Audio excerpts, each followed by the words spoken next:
What's good, ladies and gents? Welcome to the MKO Pugilism Boxing channel where we talk all things boxing. Remember to like, subscribe, hit the bell notification, put it on all so you get notified straight away as soon as any new content drops on the channel. Without further ado, let's get into this. Finally, these two guys came face to face today.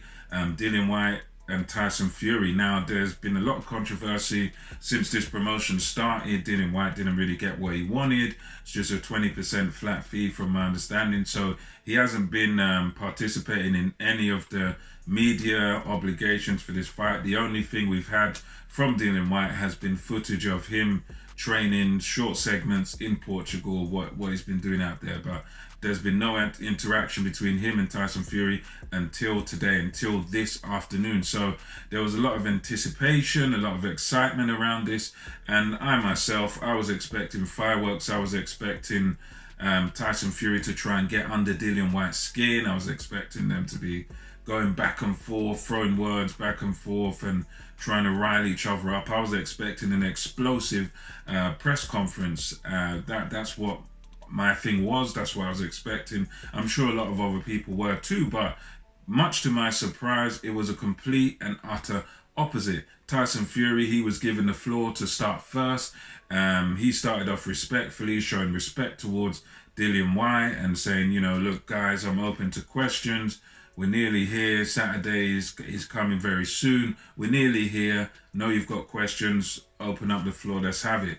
So it took kind of the promotion and the TV guys to try and prod and poke for questions and for a bit of fire, but it never really came.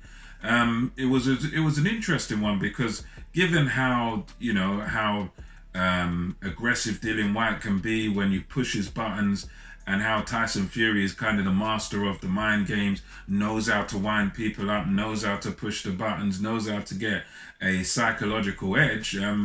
There was none of that in this press conference. It was just very respectful. He was respectful even when talking about these sparring rumors, and he was saying, look, it was 10 years ago. Who cares about 10 years ago? I've changed. I've gotten a lot better since 10 years ago. Dillian's improved. I've improved. This is about a boxing fight. And both of them just kept going back to it. Just going back to this thing over and over again. Look, it's a boxing match. It's going to take place on Saturday. Get in there, be in the building, watch this fight, be there for it and everything. And, both guys, there was a bit of back and forth, but it was nothing. I mean, you could really tell that these guys knew each other. You could tell that there wasn't any real sort of animosity between them. It felt like to me that, they both know each other. They both respect each other.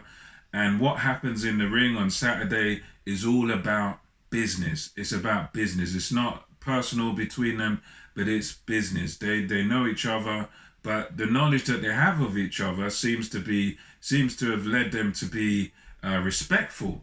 And it was interesting because it's nothing at all like any of the last press conferences for Tyson Fury. They were more fiery. It was more it was more animated. But in this one, both guys were just cool, calm, collected. And I think part of that has got to do with the fact that that was the final press conference. So maybe Fury said all he wants to say, and he doesn't have any dislike towards Dillian Whyte, so he just feels he probably feels like, well, I don't need to really say anything to this guy now. I don't really need to get under the guy's skin now.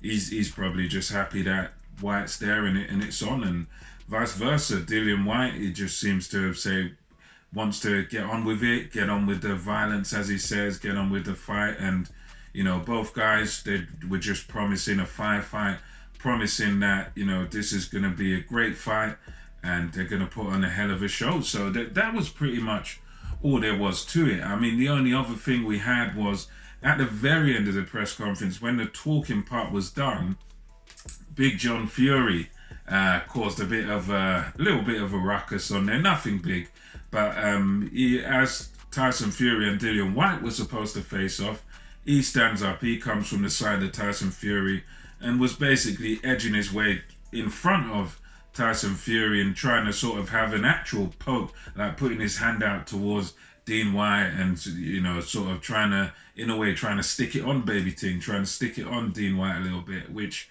that was a bit strange, you know. I mean, I don't know why he done that, but he tried to cause a bit of a ruckus, did John Fury. But fortunately, it got quashed very quickly. Dillian Whyte looked at him and said, look, what are you doing? You're old man, blah, blah, blah.